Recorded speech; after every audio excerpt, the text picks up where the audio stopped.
These guys survived the David Kahn era of Timberwolves basketball and live to tell about it. It's Flagrant Howls. Oh, man. Last night at Target Center, gentlemen, that was quite the experience. Let me just say. Packed house. That atmosphere, I've got Phil's Wolves takes for you guys here today. Got Judd, got Declan in on Flagrant Howls. That atmosphere is a blast. Mm-hmm. It's like pre-new arena. Like once they get a new arena and then they start doing like, personal seat licenses and stuff like US Bank Stadium, I'm sure the crowd will change, but it is a blue-collar, young, drunk, loud, rowdy crowd at Target Center right now. It probably reminds Judd of like the old Met days back in the North Stars days, but it's such a fun atmosphere right now. Well, and I think too that the great thing about it is this team has been, it hasn't been this good in ages, this good. It's been, they've popped up more in recent years, but yeah, it reminds me of North Stars crowds because I don't know how much seats cost. I don't know how many free tickets are being given away, but it's very clear that people are getting into the building who, to your point, once they build a new arena or you know what, like a Wild game. That's a lot of families, a lot of corporate tickets. Yeah. Yes, I always welcome when you actually get the true sports fan in your building because it is always 100% more fun. I went with a buddy last night and we were sitting like 15 or 20 rows up, the lower bowl, kind of like between the benches on the Wolves and Thunder bench side. And there was a group of 4 or 5 guys behind us. I think they were from Canada. I don't know if my guess is like they sounded it's like the most Canadian 28-year-old drunk dudes I've ever heard in my life. And I'm pretty sure they probably looked on the calendar and saw, okay, Bears and Vikings. Yeah. Okay. We'll come down from Winnipeg or wherever they were coming down from and maybe do the Monday night game against the Bears and then stay for a Wolves game. They spent 2.5 hours riding the officials. Awesome. All throughout the arena, like the fans knew enough to boo Josh Giddey for 2.5 hours. Even like in the intense moment, like at the start of a game. Okay, let's fixate on this guy who's in the news, and we'll see how that thing plays out.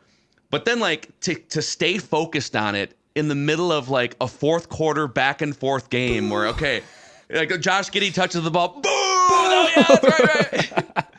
And they're getting on the officials and stuff. Like I was proud of how smart and also I don't know what the word is, like how much the fans are poking at the people that need to be poked at. Like it's an actual atmosphere that's hard to come into if you're an opposing team or a ref who's looking to be whistle happy. I've been to a handful of games from last year, and the atmosphere was good last year, but they got off to the weird start. And then I went to just the Celtics game this year, which, like, legitimately, I think was the most fun Timberwolves game I have ever experienced in my life. Haven't been to a lot of Wolves games in my life, but that was a blast. And it just feels like it is a very engaged and also intelligent crowd. You can have engaged stupid. You can have a very engaged stupid crowd. This is an engaged, smart crowd that knows exactly what they're looking at. And I think it's a couple things. It's pent up frustration from them, being really bad and now being rewarded with a really good team. So those people that have been coming in and coming out forever are now getting rewarded with a good team. And then you have this new kind of wave that the NBA has attracted, obviously, a lot of younger fans. And it's awesome to hear all these people basically pack Target Center, which is not a great arena, but they make it feel like in one of the best arenas in the NBA. You jump the shark with a fan base when the team gets good and people go to be seen. Like people aren't there to be seen. They're there to have fun and watch the world. Oh, courtside, $1,000 tickets. But I'm saying there's a lot of people in that building that, like, you will see this grow. You will see it grow when people start to get more of the lower bowl seats that are just normal seats, but hey, I gotta go. The Wolves are good. This is great. This is fantastic, and it's the second such time that we have seen this in 2023 because that Blue Jays Twins playoff crowd was the same type of deal. Yes, a bunch of tickets available, like it's a big game. People are like, hell yeah, but they could afford to get in. This is why I love it when people can afford to get in. I think we had 5 different refs you suck chants. We had even like when and there's some clips out there. I retweeted a couple of them. People are grabbing clips. Kyle did on his Twitter account of Rudy Gobert. Kyle put a great video out, and I should at some point I should just segue into my Wolves takes because this is going to be. I'll just start with this one. Everybody was wrong about the Rudy Gobert trade. Everyone who crapped on that trade a year and a half ago and said this is the Herschel Walker trade. This is the worst trade in NBA history, maybe the worst trade in sports history. Sure. Why would the Wolves ever do this? And then, of course, like the first year was kind of clunky. It takes a while to gel when you're trying to play two guys who traditionally are both fives, and then Cat gets hurt, and it didn't look right in the first year. But I encourage you guys, go find Kyle's Twitter account from last night, and I retweeted it too. There was a possession, and Oklahoma City even grabbed like an offensive rebound or two. It winds up being like a 45-second possession with multiple attempts. Rudy Gobert does not record a stat in the possession. No blocks, no rebounds, nothing. And he altered like 4 trips into the lane where, here I come, Shai Gilgeous-Alexander. Oh, no, I'm going to go back this way. Pass it over here. This guy's going to cut in. Oh, God, I'm going to go back out this way. And he winds up just throwing everything off for 2 different possessions. And then there's another one, and I think I retweeted this one too. But he's playing clamps defense on like 3 different guys, including Chet Holmgren. Here he comes into the lane. Oh, gonna go back. Fadeaway jump shot. Rudy is there at every step, and he forces an air ball on Chet Holmgren. Chet Holmgren is a praying mantis who shoots threes at like a 40% rate. He's becoming, and it's early in his career, one of the harder guys to defend, I think, just because you got to worry about dribble drives, perimeter, all this stuff. And so last night was a great test for how good can this Wolves defense be when playing a team that can kind of kick 5 guys out and play that style where you can pull Rudy out of the paint. And the Wolves made an adjustment after the first quarter. And Rudy, if you just watch his individual effort, he forced Chet Holmgren into like a 6 for 20, I don't know the boxer, but like a 6 for 20 shooting night on the perimeter, in the paint. It was one of the most incredible performances of the Rudy Gobert era here in a year and a half. The draft picks don't matter. The role players they gave up don't matter. You want Vando back? You know, like you want Walker Kessler in here right now? He's having a down year compared to last year. It's a year and a half later, but my first take here today is everybody who bitched about that trade is being proved wrong in 2023-24. That being said, I understand, though, why there was an immediate feeling that they wanted results. And I don't blame fans. Like, you gave up a ton. You did.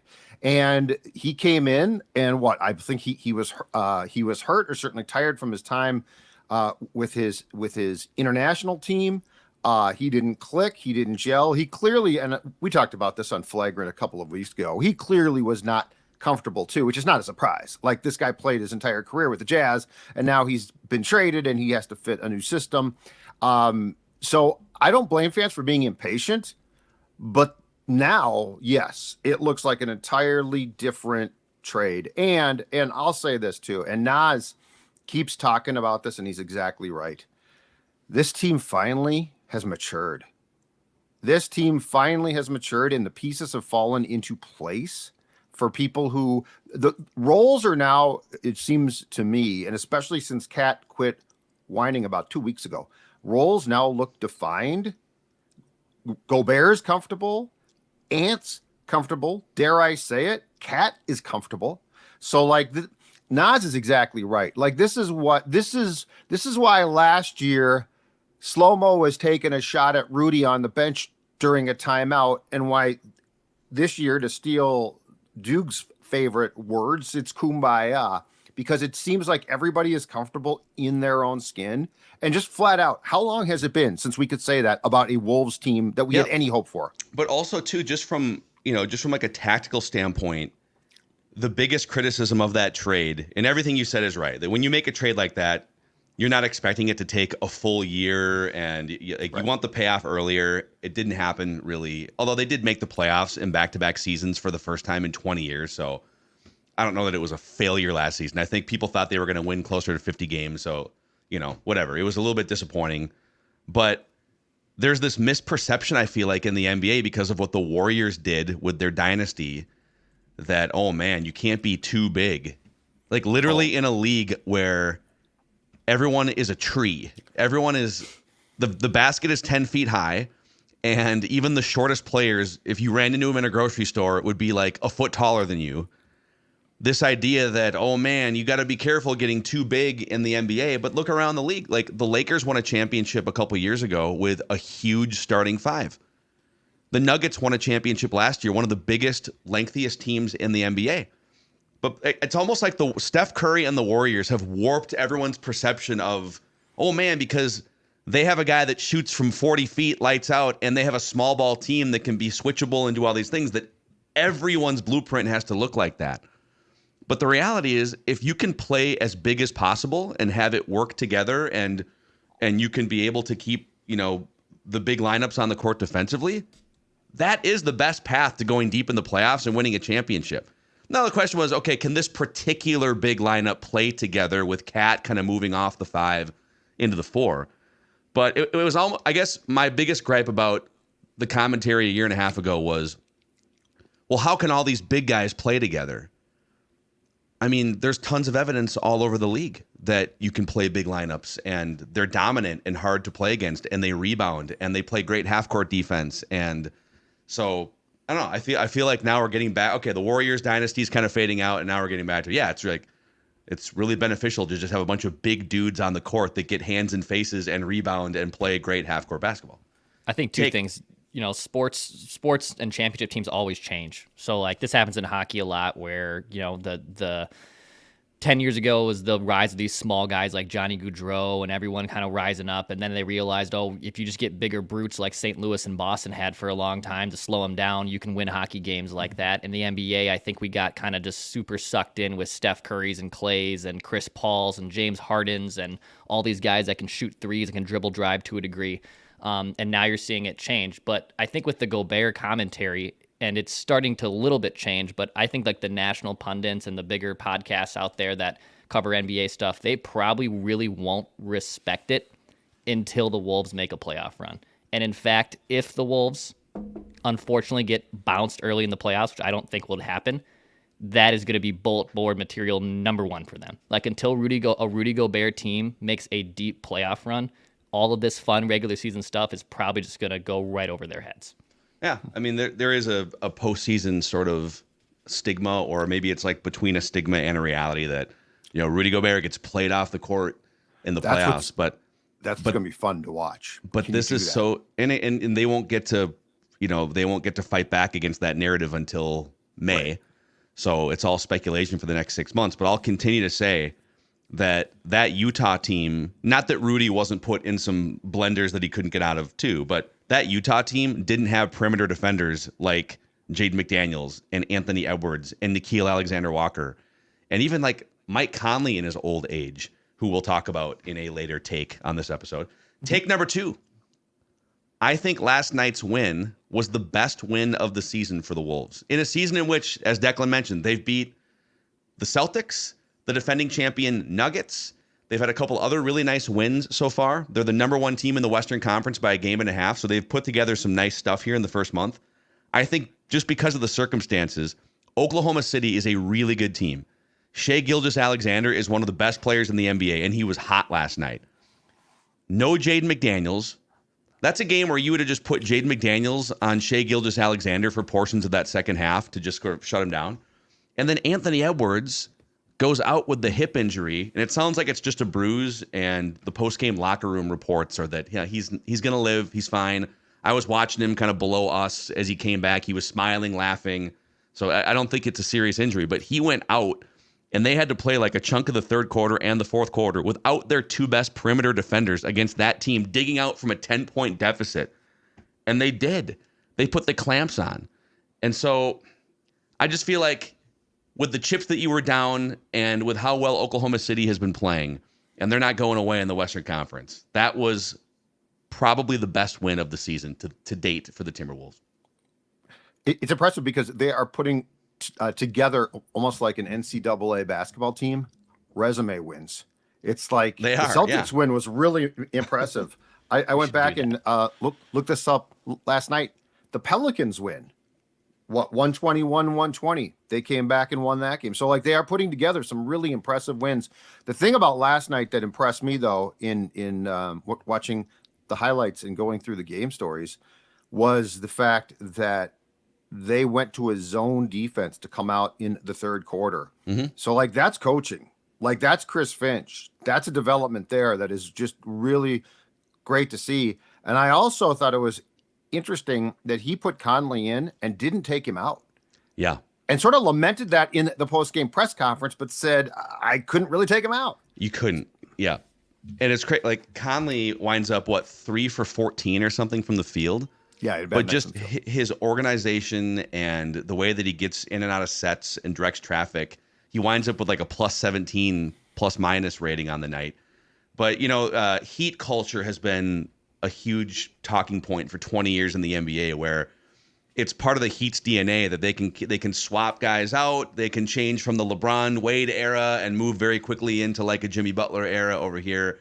And it's just 20 years. Now they have to have good players, but it's 20 years of culture in which they can have a bunch of undrafted dudes out there for a half a season and still wind up making a playoff run because you just put pieces in and the culture sort of molds it right. The Wolves for 20 years have been whatever Heat culture is, the opposite of Heat culture. Blowing 20-point leads, embarrassing themselves, losing streaks. And I feel like there's I don't know, at some point we can define it more thoroughly on this show, but there's a sort of Wolves culture now that's brewing where they've only blown the one big lead against Atlanta early, and that was kind of a wake-up call. Okay, we don't want to go back to what we were doing last year. But it's defense. We should almost come up with like 4 defining words. It's maturity, though. It's maturity. Maturity. It's doing all. But no. But I think maturity is the culture, because defense is not probably fun for most guys. For Jaden, it probably is. But like we're talking about doing the things that you might not want to do and that might not stuff the box score, but you're willing to do them. And everybody understands what they have to do. I think I think Heat culture starts with a maturity of understanding what it takes to win, regardless of what the box score says. Yeah. And it wasn't last night. It felt like this sounds ridiculous, but last night it felt like a Wolves culture win where, okay, we're more mature. We're going to lean on defense, and we know we're down these 2 perimeter players here. So, hey, Troy Brown Jr., we need you to do more. You're new here, so come on in. So next guy up, who's basically been your 9th guy in the pecking order, maybe 10th on some nights to start the season, we got to lean on you because we don't have Anthony Edwards and Jaden McDaniels. And he's like, cool, let me crack my knuckles, score 12 points in the fourth quarter, knock down a couple big threes. So it sounds ridiculous to even say Wolves culture, but last night felt like whatever they're building here sort of seeped over into the second half, and they won despite the adversity that and I hate complaining about officiating, but the officials were bad. 2 players are out. Shai Gilgeous-Alexander is literally hitting anything he wants from any range, and you just sort of fight and overcome and lean on your defense and stay patient, and voila, you win a game. But the old Wolves blame the circumstances. Yep. And they say, well, we lost, and they whine and they bitch and they moan. This team actually says, and I do think that a guy like Conley has a huge effect, because Chris Finch can tell those guys till he's blue in the face, here's what I want, here's what you need to do, ignore the extraneous outside stuff. But it's a guy like Conley who's actually in a jersey, who's like, okay, guys, here's what we're going to do. And I don't really care if I shoot 3 for 14. I'm going to go out and play hard. I mean, just think about the difference here. Even in the Butler season, Jimmy Butler is a lot of things. He's a fantastic player, but he's not a mature guy. Like everybody here. And I think the Wolves culture thing, or what we're seeing, is fun because it's building, but it's building in a positive. It's not like it was, well, okay, the Hawks game, and now here's a good game, and now here's another Hawks game, right? Like for the first time, we're seeing what looks to be, knock on wood, a sustainable model. Yep. Yes, they're built, and every time they sort of cut through adversity instead of succumbing to it, and because your point is valid, and not to drag Cat, because he's been great the last 3 weeks. Even last night, it wasn't his best game, but he stays in there. He's grabbing rebounds. He's playing defense. He's knocking down key free throws at the end. But he was kind of the face for a long time of, okay, there's a wave like in any NBA game, teams are making runs. Those are professional basketball players over there. And there's a wave, there's a run, there's a bad call, there's another bad call. And you can either just get like swallowed up by the wave, and now all of a sudden the other team's on a 20-point run, or you can take a deep breath and you can be confident in the reference points you've built winning some of these games previously. And that's what it kind of feels like. There was a point in last night's game where Cat got called for they were bad calls. Most of the time, Cat complains and it's very 50-50, or he's just flat out wrong. And it's like, dude, come on, like you committed a foul. But there was a couple plays kind of back to back, and you could tell he was getting frustrated. And Finch made a proactive move. He early subbed Rudy Gobert back in the game and pulled Cat out and said, dude, this is fourth quarter, by the way, with like 8.5 minutes left. It was 4 fouls, I think, for Cat. So he could have stayed in the game, in the fourth quarter that he missed. And Finch kind of saw, okay, let's be proactive. Rudy, you go in. Cat, you come out. Take 3 minutes, deep breath. We'll put you back in after the 5-minute mark. And Cat goes back in, laser focused, ready to rock and roll, rebound, free throws, and the Timberwolves win the game. So even like Chris Finch kind of picking up on, okay, I've got to know that player right there. This is a time in his past where he's been swallowed up by some of this bad momentum. Let's just take him out for a second, take a deep breath, and we'll put you back in, and boom. On the Mike Conley front, here's another take for you. My third Wolves take from last night. It is these are like victory lap takes, and we're not even to December yet, but it is hilarious how many people thought D'Lo was better for this team than Mike Conley was going to be. I mean, like, there was a lot of pushback to that. Mike Conley, he's like 50 years old? Look at D'Lo's numbers. Look at what D'Lo did in that play-in game a couple years ago. But now that you've gotten to watch, 2 or 3 months of Conley at the end of last season and the first 2 months this year, isn't it great to have an organized adult running the offense, mentoring guys like Anthony Edwards, all the stuff he's doing on the bench, between dead balls and whatnot, getting the ball to Rudy in a proactive way without mocking him behind his back like D'Lo was doing all throughout last year, according to credible reports. And Conley, again, last night, even on a bad shooting night, winds up with a plus 17, best on the team. So, like, his impact has been exactly what this team needs. And Tim Connolly saw it from a mile away. He probably walked in the door and was like, okay, I'm going to make a Rudy Gobert trade here, but the second thing on my list is D'Angelo Russell. There's no way we're re-signing that guy for $30 million a year. So I hope Mike Conley sticks around for a couple more years. We'll see how long he can keep it up in his late 30s, but he has been perfect for this team since he was acquired. There are times that teams in all sports go out and acquire probably what we consider to be underwhelming players. Like they're good. They might be former stars, but I love it because they're captain types and they've seen success and they know what it looks like and they know, and they can set a tone. Like you talk about culture. Guys like Conley can set a culture. And I mean, it's cliche and we sometimes laugh about it, but what happens in the room, the locker room, the clubhouse is incredibly important. Like, look at when the Twins have been successful, look at the cohesion there and the guys that can lead. And the issue for the Wolves, and I mean, my God, they've been filled with warts. But if you look at the Wolves, after Garnett left, okay, how many times did the Wolves have guys in the room who actually had credibility? You can't come in as a backup like a Slappy, and you can be a great guy. That's awesome. But people aren't going to follow you. Yeah. Mike Conley has the credibility. And I think that is absolutely enormous because that sets a tone. And the most important thing, too, is that rubs off on Ant, who's still young. And I mean, how incredibly important is that to have? Mm-hmm. So like when we say Ant is that this is Ant's team and this is Ant's team. OK, but you have an infrastructure now with a guy like Conley. I wouldn't be surprised if we find out at some point that Mike Conley in the past month or so took Cat aside and said, dude, here's what, breath. Like you're unbelievable. Like you got more talent in your pinky than I probably do in my entire body, but that doesn't mean you can have success. I feel like the way that Cat all of a sudden just flipped a switch, somebody got to him. And I don't think that can probably be a coach because coaches talk at it's got to be you respect. A peer. Yeah. Exactly right. And that's what Mike Conley. So, and that's just the off the court stuff. And you're right. D'Lo was all about D'Lo. And the problem too there is he wasn't good enough to justify that. No.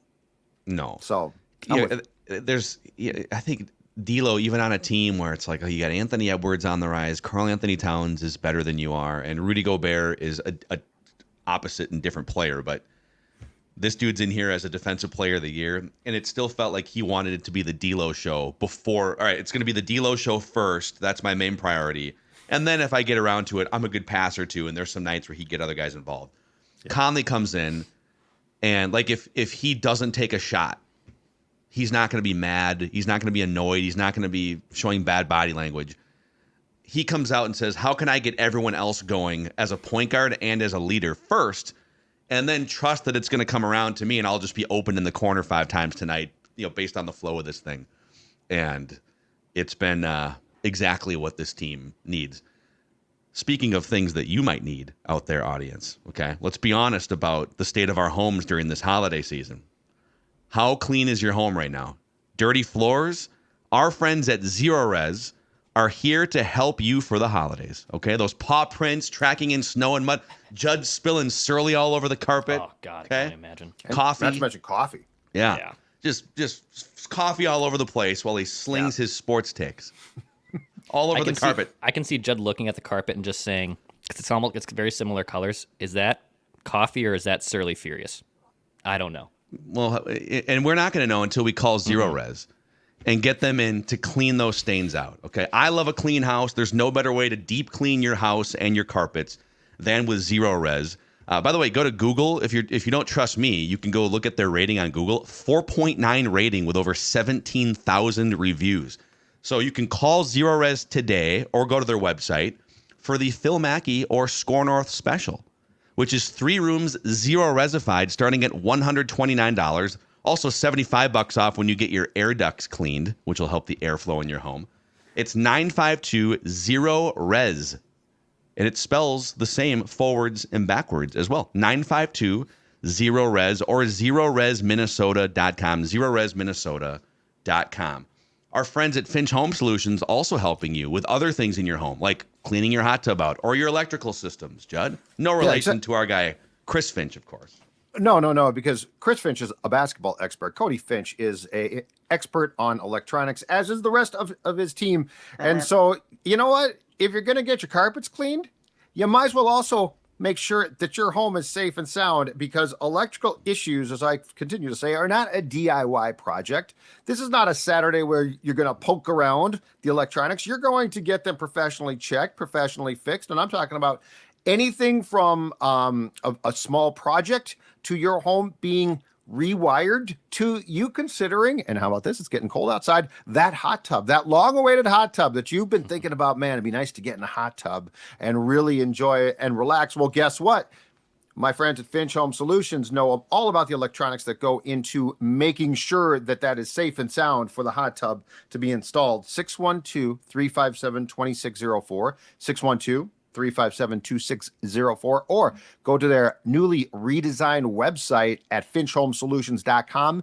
Make an appointment now. finchhomesolutions.com. They love 2 things, football and electronics. So give them a call or check out the website. Yeah. My last take for you guys here on this Flagrant Howls episode, and we'll get you another one tomorrow. Kyle's back in the mix tomorrow. We'll do a random wolf on tomorrow's show. Is I don't think the current Western Conference standings are a fluke. So if you look today, and we are now 17, 18 games into an 82-game season, so we're between 20 and 25% there. I'm not saying it's going to stay exactly like this, but the Wolves are the 1 seed right now, a game and a half above the Nuggets, who are going to be right there, defending champions for the 1 or the 2. The Mavericks have a ton of high-end talent with Luka Doncic and Kyrie. The Phoenix Suns with 2 Hall of Famers in their backcourt, so that they make sense. But then you got the Thunder, the upstart Thunder, and they were more upstart last year, the Sacramento Kings, who beat the Warriors in the tournament last night. I think those are your 6 best teams. Like, I guess my point is that those could shuffle, But once you start to get beyond that, you got the ancient Lakers and LeBron. I know we keep saying this every year. How can LeBron keep playing 35, 40 minutes a night and carrying this thing? And Anthony Davis, like both those guys are going to miss probably huge chunks of time throughout the season. They're a minus 2 point per game differential right now, too. So they're like a 500 team that's getting outscored. That's your 7 seed right now. Mm-hmm. The Rockets have been feisty, but they're probably still a year away from all that young talent really climbing up the ladder. The Pelicans, it really depends on Zion. If Zion plays, they're awesome. But he plays like 35% of the games. So can you bank on him playing all the games? No. The Warriors, it's Steph Curry, a bunch of old dudes. Andrew Wiggins is checked out. Draymond got another technical last night. The Clippers tried to put 4 dudes who love to dribble the air out of the ball together. Probably all future Hall of Famers, but that's going to work well. Dude, healthy Paul George, healthy Kawhi Leonard for the first time ever for 15 straight games. They're 2 games below 500 outside of the play-in bracket right now. So I feel like Wolves, Nuggets, Mavericks, Suns, Thunder, Kings in the top 6 spots. I feel like those are your top 6 teams in the Western Conference. And the Wolves being in the discussion for top 3, totally realistic right now. What's your biggest concern about the Wolves? I would say injuries. I mean, Anthony Edwards plays super hard-nosed. He went up, took a tumble last night. Jaden McDaniels has not been able to stay fully healthy. Cat, when you're talking about 7-footers who bounce around and hit the floor like that, I think if this team stays healthy, they're for sure winning 50-plus games in the regular season. But if you start to now we got to take Rudy out for 3 weeks or something, defense goes to hell. If Ant has to miss extended time, which I don't think he will, who's the scorer that you can lean on a regular basis? So I think health is my biggest and only big concern right now. The 2 that concern me, especially from a playoff standpoint, is Conley, just because he's old and has missed time. I mean, Ant took a terrible fall, but Ant is young and he plays a ton. I think he's going to be fine. I think he is so young and so in such good condition still. Conley concerns me, and Jaden, because I think in the playoffs, Jaden is absolutely instrumental. Yep. I think you need him in the playoffs. And to your point, he started to sort of gotten to the point now where it's he's hurt a lot. And I know it's self-inflicted in the playoffs last year with his decision to punch a tarp that turned out to be a brick wall. Yeah. But reporting by you. But it's just, that's fantastic. But that one concerns me a bit, because there are guys that throughout the course of their careers, especially at certain times, just sort of get hurt a lot. And Jaden seems to fall into that one. Ant's gotten hurt before, but comes back. I'm not too concerned about Ant. On the Conley thing's interesting because I'm not as worried about his age right now. I think it's maybe more of a next year thing, but you never know. Once you get past 35, 36, you've got that much mileage on you. I mean, Chris Paul for a couple weeks. Chris Paul just looks cooked, period, now. But it took him oftentimes until May or June to really look cooked. So we'll see on Conley. But yeah, my worry would be if he has to miss 25 games with something, who's running that offense for 25, 30 minutes a night that you feel? I mean, Nikhil can run the offense. Anthony Edwards can be point Ant. So I'm not saying there's not ball handlers.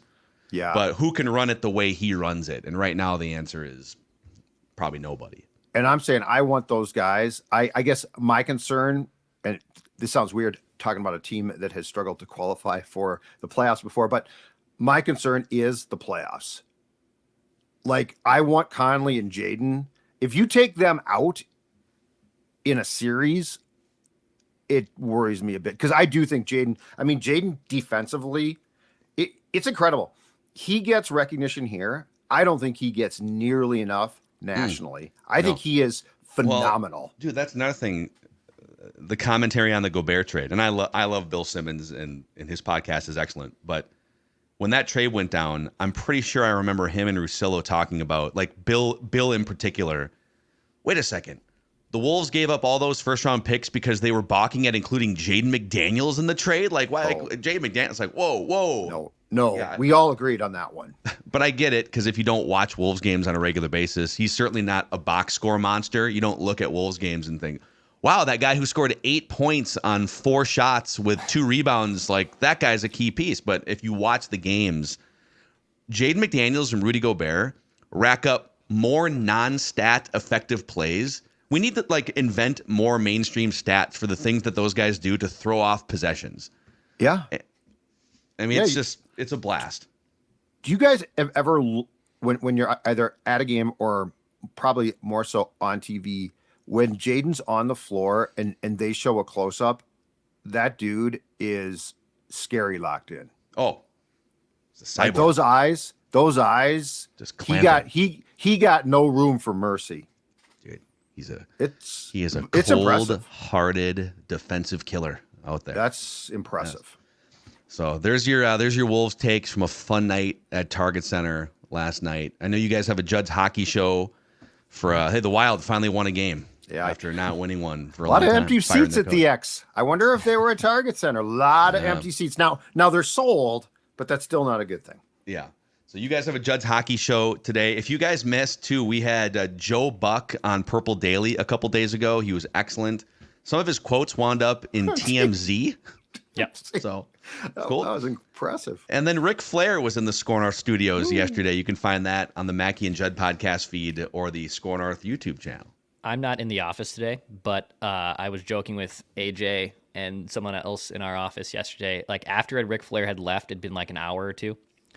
His cologne still was all over the building. Radiating. He has that classic old man cologne, and like I'm not. It's not a backslap. Like it smells fine, but it's that old man cologne, and I'm like, it still smells like Ric Flair in here. I hope it smells like Ric Flair forever. Yeah, me in too. That studio. You guys will bristle at this. At some point yesterday in the afternoon, Dawn is scrolling through Facebook or something, and she says, "Who's Ric Flair?" Because she saw the picture. Dawn, my Dawn doesn't. said, you know who she Ric no Flair idea. is? Of course I do. Yeah, he's a huge name. She's scrolling through and sees the picture, and she's like, "Who's Ric Flair?" Oh, Dawn. And I'm like, educate Dawn on only one of the more greatest wrestlers of all time. Only one of the most famous wrestlers. It was pretty hilarious. We were waiting for him. Like we couldn't see him, but he was on the KS95 side. And for our listeners, we share two different offices. So the KS95 is across the hall. We're over here, and Phil and I are just waiting in the lobby. And then all of a sudden, out of the silence, we just hear a "woo!" Yep. Like in Ric Flair voice too. And it was like, oh my god, Ric Flair just wooed in our building. He looks great. That dude has cheated death for how long now? He's a walking miracle. He is. Yeah, and he is I don't know why and how he still does this at 74, 75. When the cameras, he's one of the nicest guys on that level of fame that I've ever met. I mean, it was super pleasant experience. Mm-hmm. I also just want him to like go hang out at home, and you don't need to be doing 5 media appearances in the 15th market. I was gonna say, I saw pictures of him with our guy H. Lake. Yeah, with you 93X. guys. Yeah, and somebody else. Just go. You've done enough, man. Like just He's go doing home. a car wash at 74. Yeah, I know. It's amazing, man. Thanks for hanging with us here on Flagrant Howls, your favorite Timberwolves lifestyle podcast. Woo!